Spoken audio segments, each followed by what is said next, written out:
Առաջիկա ամիսներին Հայաստանի Հանրապետության նոր սահմանադրության տեքստը պատրաստ կլինի։ Այս մասին տարեկան ամփոփիչ ասուլիսի ժամանակ հայտնում է Արդարադատության նախարար Սրփուհի Գալյանը։ Մեր առաջնահերթություններն են իհարկե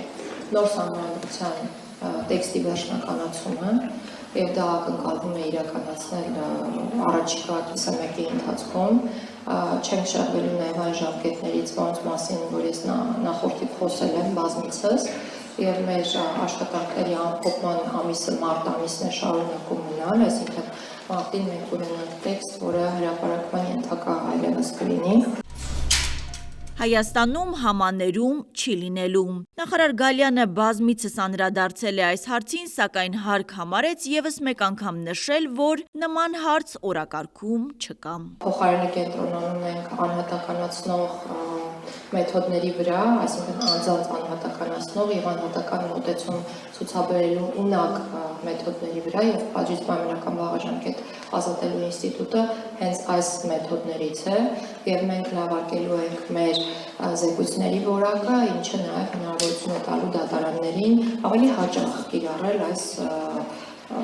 ինստիտուտը։ Հայաստանի Հանրապետությունում պայմանական վաղաժամկետ ազատ արձակվողների առումով դրական ցուցանիշ կա։ Նախորդ տարվա համեմատ այդ թիվն ավելացել է 33-ով։ Այս տարի պատժից պայմանական վաղաժամկետ ազատվել է 170 անձ։ Նախորդ տարի ազատվել էին 138-ը։ Սմա ազատազրկվածների հետ կապված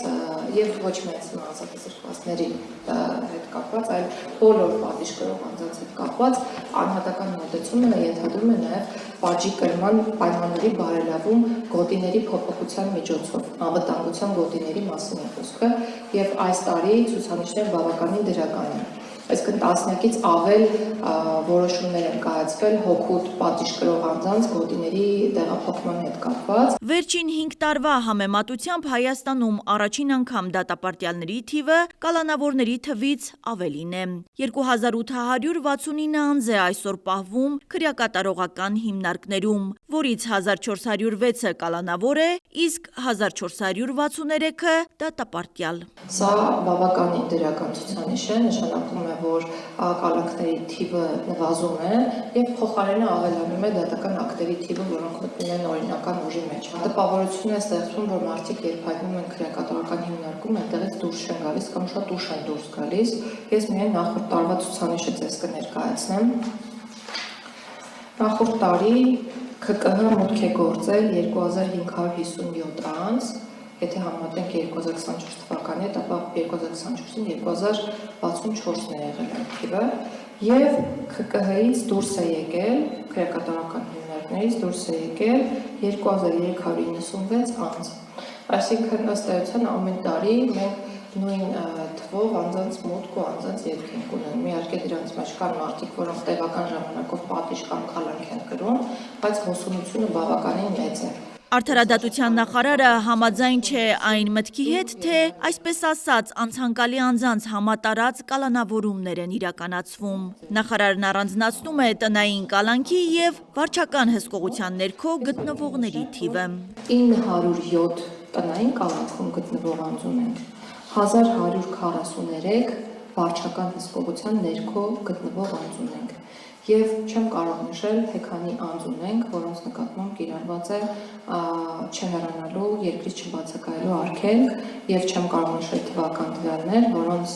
անձանց նկատմամբ կիրառված է գրավ խափանման միջոցը։ Եվ խոսքը հազարավոր, տասնյակ հազարավոր դեպքերի մասին է։ Իսկ ինչ ճակատագրի են արժանացել սիրիացի վարձկանները։ Այդ անձին փոխանցվել են դատապարտյալների փոխանցման կառուցակարգով, այսինքն պայմանով, որ իրենք պետք է շարունակեն պատիժ կրել,